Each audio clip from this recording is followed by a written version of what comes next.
Hello and welcome to my channel. Oh, today is May 21st. It's raining, as you can see. And Sylvia has senior skip day. And we are at a castle very close to us in the Lehigh Valley. So we're gonna go in today and go see this castle. Now, she did say that we could take pictures. I had to order tickets online, and there's 2 of them. It's way out here, but it's here. And you could see the outside of it. Not so well. Let me try to get underneath here. I wanted to do something educational, and I've been out meaning to come here as one on my bucket list. I'm under the trees. I do have to go to the bathroom. Here's the outside of it, of one of them. Ow. And this is difficult. And here's the landscape. There it is. FONTHILL Castle. Check in here. There it is. So we're gonna go in, and if I'm allowed, I will videotape. If not, then I'll just show slides of pictures. Okay, until then, bye. So I'm inside the bathroom, but check this out. Look at this. And there's the toilet. Pretty cool, huh? I thought so. Okay, we're gonna go out and see the content.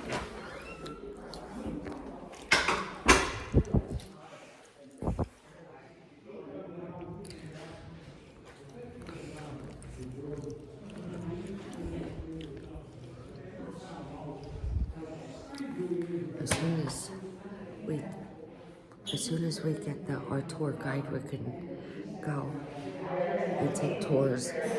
I think we're gonna go up here. I'm not sure, but this is pretty cool. And then there's the museum there of gifts and stuff. And then there's another one on the other side that we have to go to. There's 2 of them. And right now, this one is FONTHILL Henry Chapman Mercer. So the FONTHILL is where we are from 1908 to 1912. And then Henry Chapman Mercer is the second one we'll go to.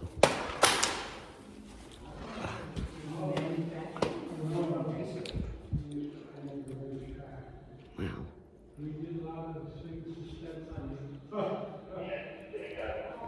So much history. I didn't even know that this was here. Okay, I'll check in soon. Bye for now. Lit the tar paper, rubbed it on the ceilings. Where was the idea for these low, dark ceilings coming from? Henry was an archaeologist. I will talk more about that as we go along. His explorations took him to the Yucatan. When in the Yucatan, he traveled deep into the earth through low, dark tunnels that eventually came out into very large underground caverns with highly vaulted dark ceilings. Here at FONTHILL, you will likely notice that when we are in a low, dark ceiling area, we will frequently move into a room that has highly vaulted ceilings, but a lot of natural light flooding it. Henry creates this contrast between his rooms intentionally, because when you go from a low, dark room into a high, bright one, it intensifies your visual impression of the second room. Henry is creating dramatic contrast between his rooms throughout the castle. So keep that in mind as we flow through. Before we go further, we are a museum and we do have rules, so here we go. Please do feel comfortable taking photographs along the route. Feel comfortable doing this while I am talking. You will not offend me, you will not distract me. Please do silence your cell phones, that can be distracting. Please do not touch any of the objects, furnishings throughout. Here at FONTHILL, that does include our tiles. However, feel comfortable using your hands on the walls, going down hallways and staircases. Your safety comes before the concrete. Do stay with the group. It is very easy to get lost here. Along the route, you're going to see these wooden chairs and folding chairs if you'd like to use those. If you have questions, do ask. And all of that being covered, I am now going to invite you to follow me down this low, dark hallway, 4 steps at the bottom. We're entering Henry's library. Oh my goodness, I know, right? Yeah.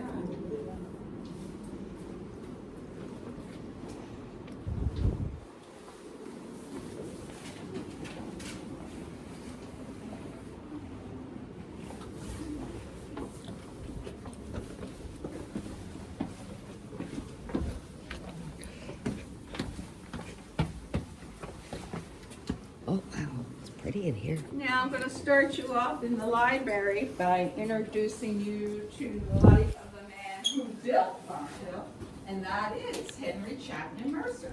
So Henry Chapman Mercer was born into a prominent Doylestown family in June of 1856. He was the son of William Mercer and Mary Chapman Mercer. At the age of 14, he takes his first trip to Europe. He proves to be an enthusiastic sightseer and museum goer. As a young man, he attends Harvard. He focuses on the study of history and Latin. He goes on to attend the University of Pennsylvania Law School. He's admitted to the bar in 1881 at the age of 25. However, there is no record of him ever practicing law. From 1881 through 89, Henry spends much of the next 8 years of his life traveling throughout Europe and the Mediterranean. In 1891, Henry is in his mid-30s, and he goes back to the University of Pennsylvania, joins their Department of Archaeology and Paleontology as an archaeologist and museum curator. Again, he travels extensively, this time through the eastern United States, Yucatan, and Europe. He is tracking the habitats of prehistoric people.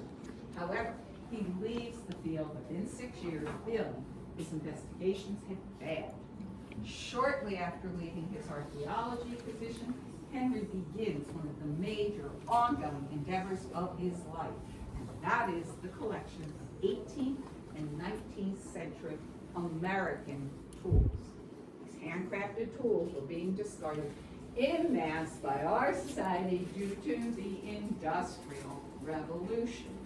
Henry literally travels this countryside salvaging tools that have been used in the crafts trades, on farms, and in daily living activities.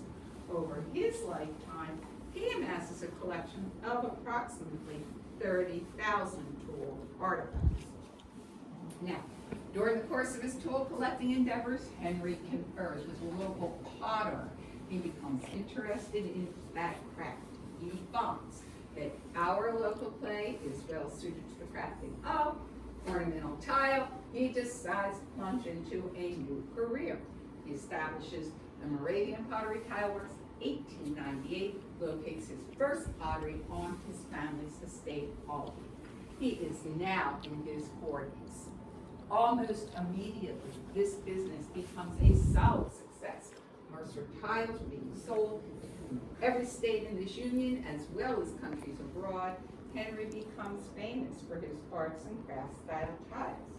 It is in 1905 that Henry inherits a massive fortune from his aunt, Elizabeth Chapman Lawrence. And it is this inheritance that enables him to embark on the construction of the 3 structures which are now part of his legacy. Henry is 51 years old when he begins construction of FONTHILL in 1908. He moves in here 4 years later. In 1911, he begins construction of a new pottery tile works located down the lane. And then from 1913 through 16, he builds what is now known as the Mercer Museum to house his extensive collection of great industrial handcrafted tools. Henry never marries. He lives here at FONTHILL until his death in 1930. Okay, it's worth noting, Henry did not just collect tools, he really was a multiple collector. And here in the library, you can see he collected an impressive number of books. There are approximately 6,000 volumes within his collection. For Henry, books were tools to be used, and he wrote notes and critiques in many of his 6,000 volumes. These were not pristine collector's items just sitting on the shelves. These were used working books. Another one of his major collections, his prints. He collected prints that show people throughout history using hand tools in their everyday lives, and he also collected prints that show the architectural details of castles. Now, Henry was an advocate of the arts and crafts movement. He expressed it in his handcrafted tiles and the construction of FONTHILL. He believed a building should be constructed, I quote, from the inside out. So what did the man mean by this? Well, Henry envisioned each one of the 44 rooms he wanted to exist in his home. He made small clay models of each one of those rooms. And then he would press the clay rooms together in a jigsaw puzzle-like fashion. So keep that in mind as we're walking through. He felt the architecture and furnishings of the house should be interrelated and functional. Here's an example.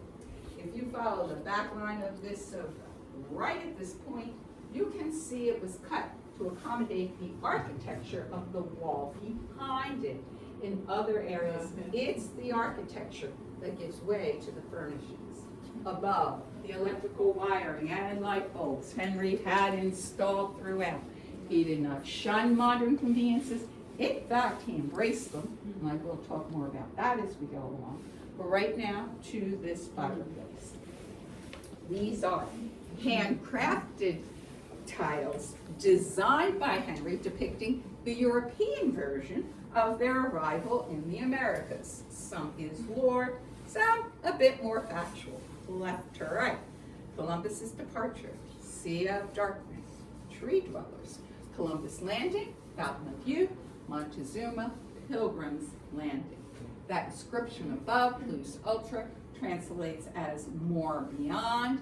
Henry adopts this as his personal motto. And if you're curious about access to the balcony area, well, directly behind this fireplace, starting to its left, there is a steep, narrow staircase. His tile business. He always intended FONTHILL to be a museum, to document the history of both tile and printmaking. And along this wall of windows, Henry displays the evolution of Delft tile across the centuries. This back panel displays Delft tile from the 1600s, and as they flow down this wall, you can see how Delft tile did indeed evolve and change over time. When you're walking through the building and you see tiles that have black numbers painted on them, that designates the tile as being part of Henry's historic collection. Another one of Henry's major collections is iron stoves. He used these as a model for some of his early tile designs, but in this room, he used his iron stoves to cast plaster impressions on the ceiling above us.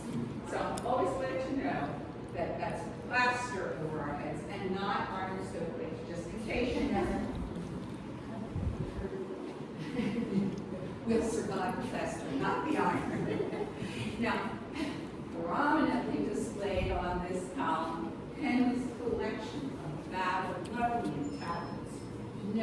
These cuneiform inscriptions are from ancient Mesopotamia. They range in age from 2063 BC to, as most of them have been set upside down. Now, this is the object of ongoing speculation and investigation. Some say it was done intentionally because at that time there was a tradition to make something imperfect in your home to acknowledge only God was perfect. That being said, the central two are right side up, the ones on either side are upside down. And later, spoiler alert, as we went through the building later, you'll get a full-on view of it as you come down the stairs. May I have a question?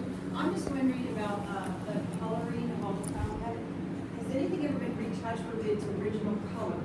These are the original colors and glaze. So Okay. now It's baked in. Yes. Yes. Okay. Now, I will say I have seen some photographs of FONTHILL.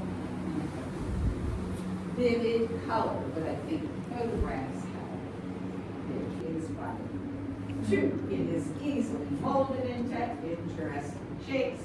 3, it is an excellent even which to step to find. And Henry called FONTHILL a castle for the new world. He wrote he wanted to combine the poetry of the past with the convenience of the present. At that time, he did do just that. He installed a freight elevator to bring supplies up through the building, and honestly, one of my all-time favorite inventions, I kid you not, a dumbwaiter to bring food up from the kitchen located directly below. So food could be served from this point up into Henry's breakfast. Now, this part I point out that FONTHILL is 3 separate buildings melded together in concrete. And we are standing in the formal living areas of Henry's home, which sweep from those windows behind us in the saloon up to this staircase. If we were to go up the stairs, we would be entering the original surrounding floor tiles. They represent the seals of the nations of the New World, and there are 22 of them to be found here. Henry adored dogs. He owned many during his lifetime. Here, in the steps, are the paw prints of his beloved Chesapeake Bay retriever, Rollo. Rollo puts his paw prints in the wet concrete and renames these stairs after his beloved friend. Now, this is likely an intentional affair. We'll find Rollo's paw prints at the fireworks and Worcester Museum. And people are frequently curious. So where do Rollo's stairs go? I'm going to tell you. Rollo's stairs go up through 2 more interior floors. Come out on the top exterior terrace, Belvedere Terrace. Beautiful views of the countryside. On one of those interior floors are concrete cisterns. They take up the entire floor plan. They're about as tall as me. They are empty now, but did hold water that was pumped from a well beside this building. And those cisterns provided.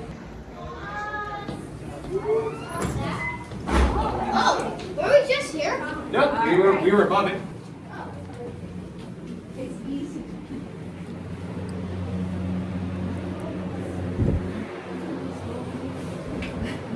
Used to work high. Yes. Oh my gosh, yes. Right? Had the modern technology for that.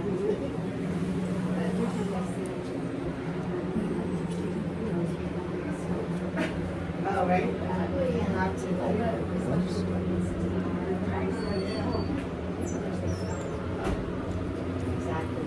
Someone mentioned in the Columbus room, there was a door and it had the inscription bone. That's a small sitting room that's behind that door. And in the middle of the floor, there is a design feature of a Mayan warrior making fire with a fire metal.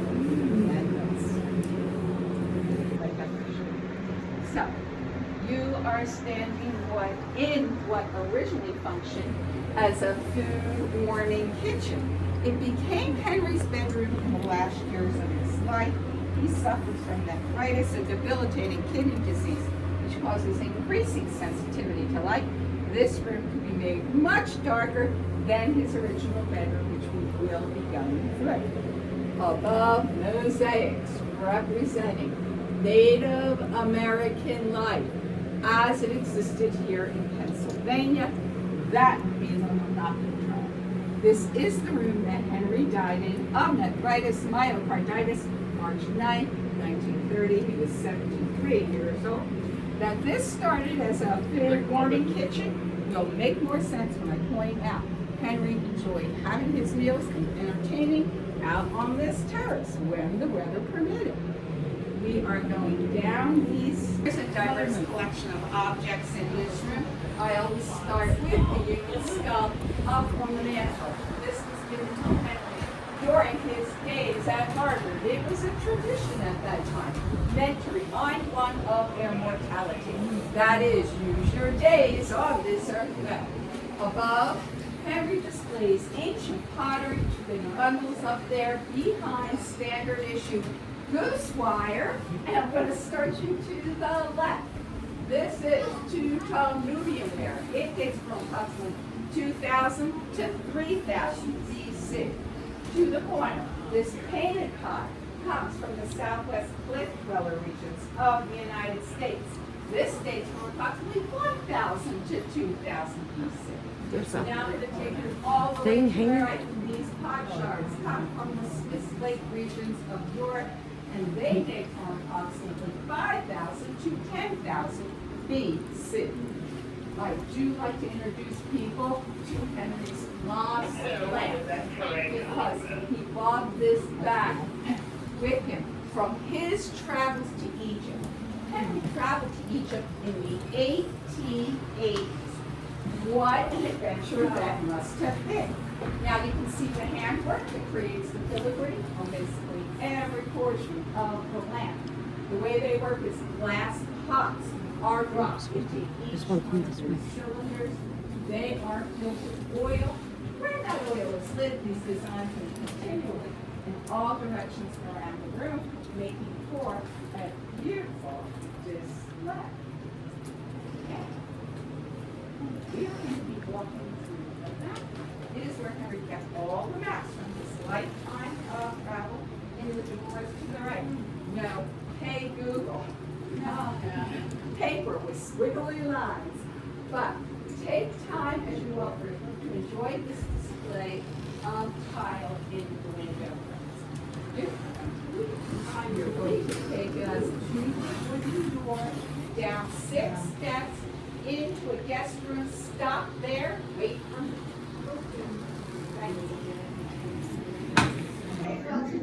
Hey, what are you going to do next? You too. Something. He outlines his property, and in each quadrant, you can see he displays the type of soil to be found in each, so that he could more effectively plant his trees and wildflowers. The man left nothing to chance.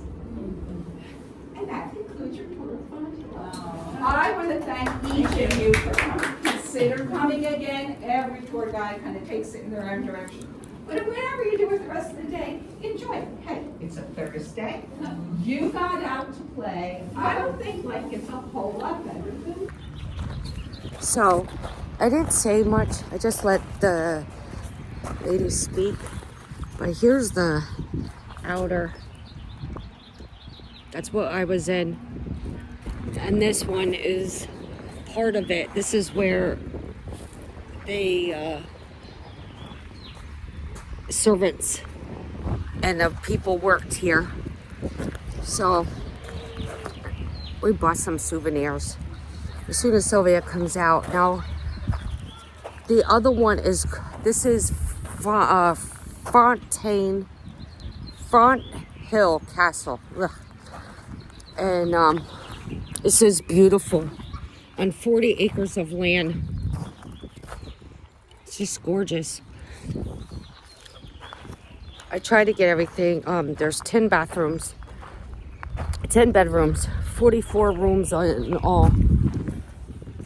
And we are gonna go to the other one, the sister one. So I hope you enjoy this I try to best edit this one as much as possible, and then I can try to squeeze the other one in. Okay, bye for now. So we're at the second castle. It's 5 minutes away from FONTHILL castle, so it's 5 miles in 5 minutes, and it's called Mercer Museum and Library, and that's what it looks like. And this castle and library, you have to pay to get in, but it's self-guided. So I'm gonna go in and pay, and then we can walk around and take pictures. Okay, I paid, and this is part of the castle.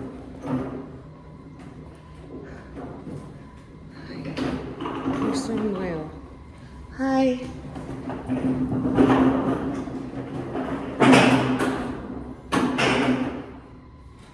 Henry Mercer.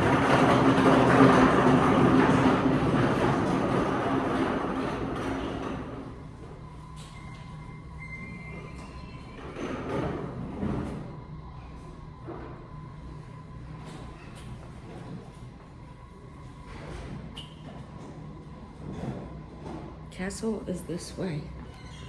There's 7 floors, and the elevator is currently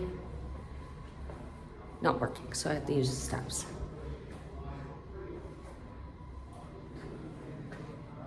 Okay. See what's going on.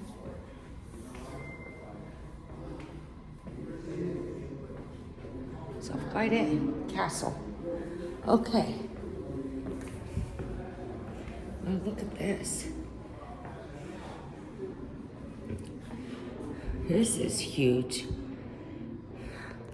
Might have to take a picture of that. Okay, off we go. I already lost Sylvia, so Henry Chapman Mercer, 1856 to 1930. Moravian tiles. And I just seen where he lived, and this is the other one. Wow, isn't this beautiful?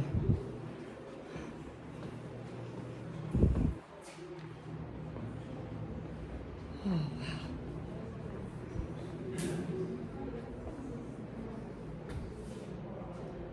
This is just gorgeous. Come down. Wow.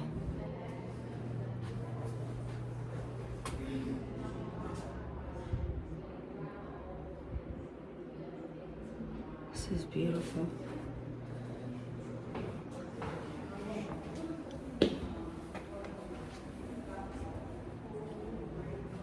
His workshop. All his collections. Shell working.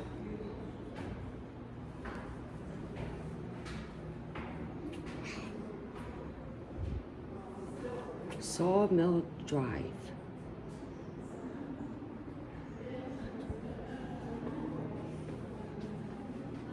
Pottery. Look at all the pottery. Oh my heavens. And each one has a number on it. No kidding.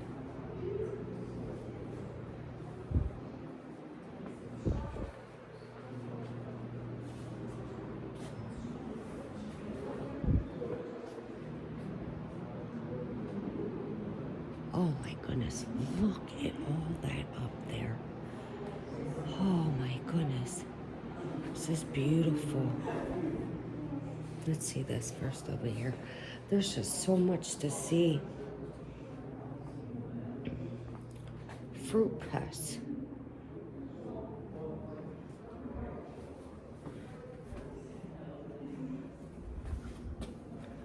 Oh my goodness, this is just amazing.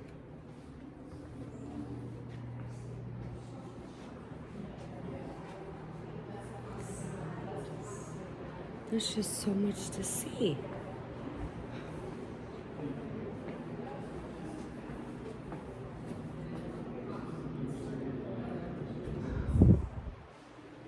Wow. This is all so amazing. I think I'm gonna have to take a picture.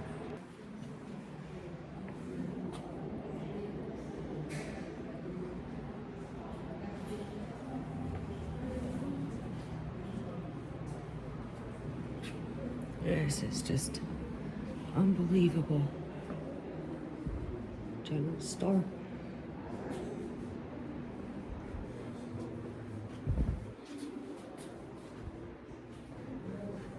Barter in America. The barter system. Wow.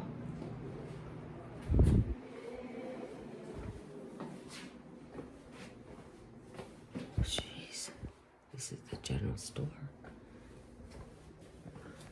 Oh, hi.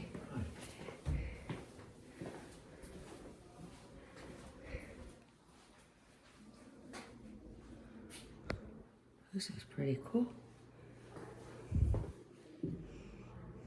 Country store. Room 6. Jeez. Now this is history.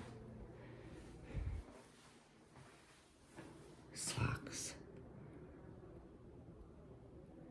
This is what it looked like.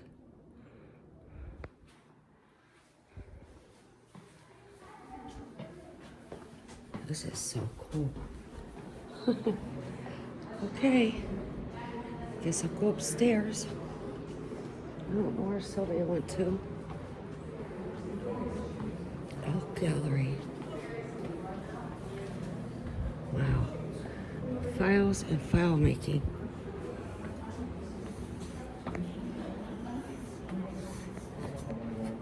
Water heater.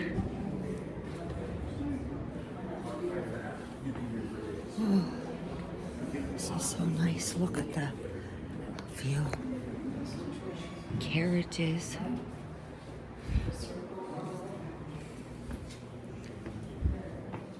Elk Gallery.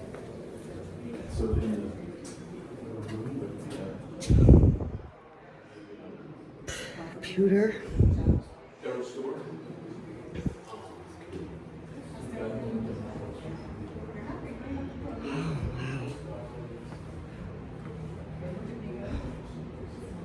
Decorative tinware. No kidding.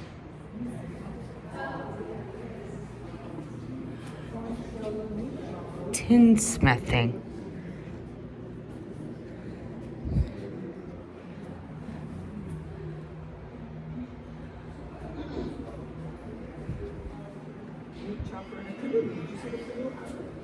Oh, I don't even know where to go. I'll go around. Somehow I'm missing something. Was it special programs? What's back here?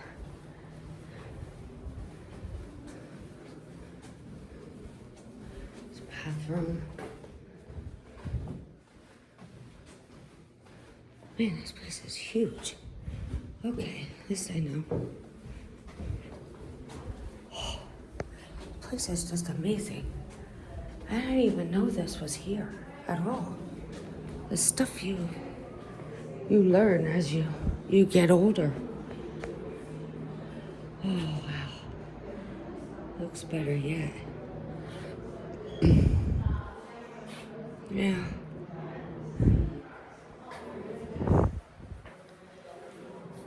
I learned so much. Hardware.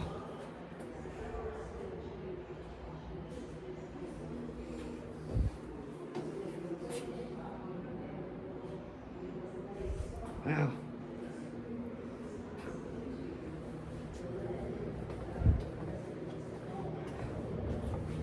Shoes. Wow. No kidding. Another door but locked. I don't know where Sylvia disappeared. Anyway, It's a good educational day. Oh, the Terrence. You can't go out there.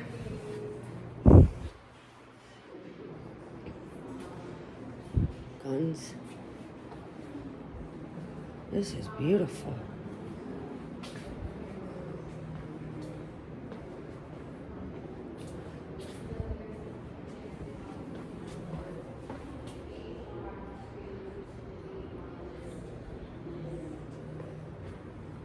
Look, I know I'm seeing. Oh, here's the library. Oh, people could go in the library. Oh, cool. Elephant Hotel, 1848. I'll have to finish this.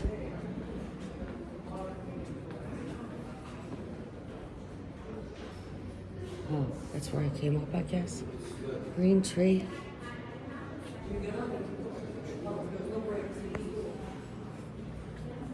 Oh, so I'm on the 3rd floor. There's just way too much to see. Way too much. And there's little inlets of little learning of what they had. There's just 7 floors.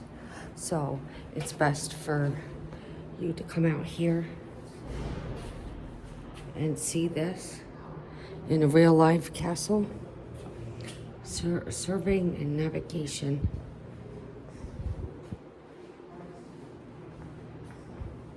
Look at this. Could you imagine working here? This is like totally awesome. What's this one? See, there's like little inlets. I was sewing, spinning. Here's a spinning room. Each one is a different theme. It's just so neat. It's amazing. There's tin, there's brooming, how they make brooms.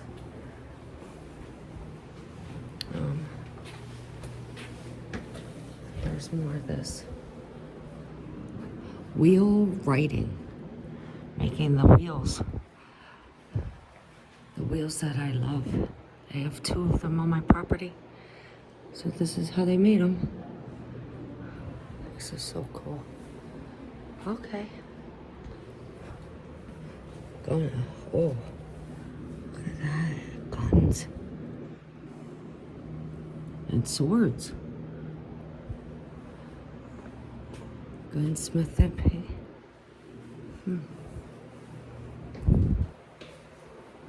Fishing and trapping. We are on the 7th floor, and there is a gallows. And I'm going to show you this so far. This is what's on the 7th floor. This is so neat. Cast iron. Oh, little window. This castle is pretty big. And I guess that's the way down, so.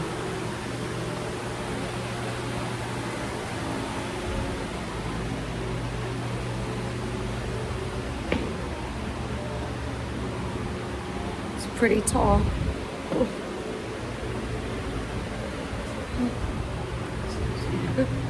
Oh, I'm in the 5th floor, and it's called the President's Room.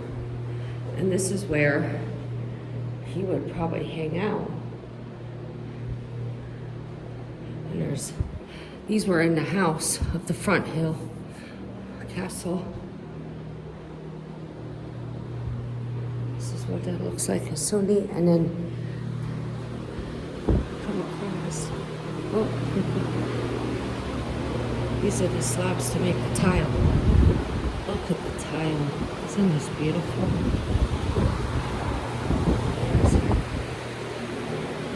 What we know. All iron here. 5 plated stoves and fire backs. Each one has a different design.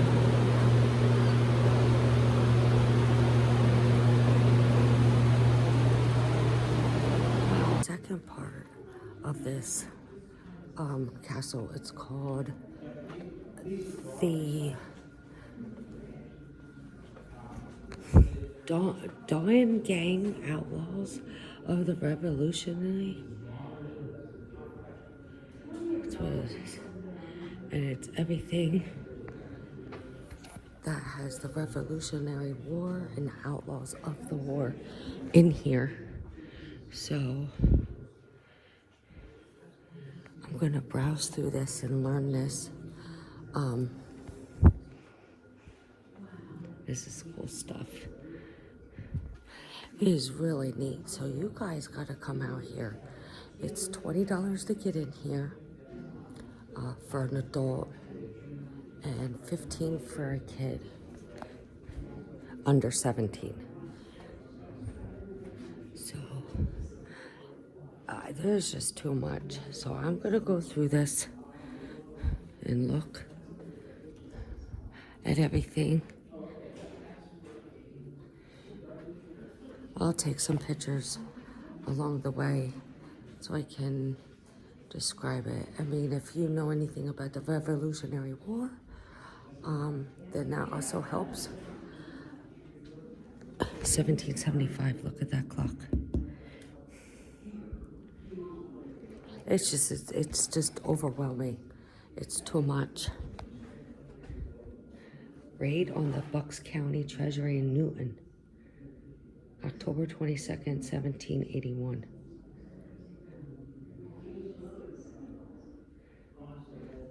This is just, it's so cool. It's overwhelming. It really is. Oh wow, look at all this.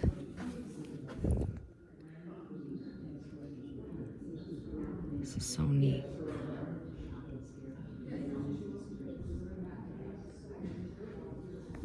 All right, I'll come back.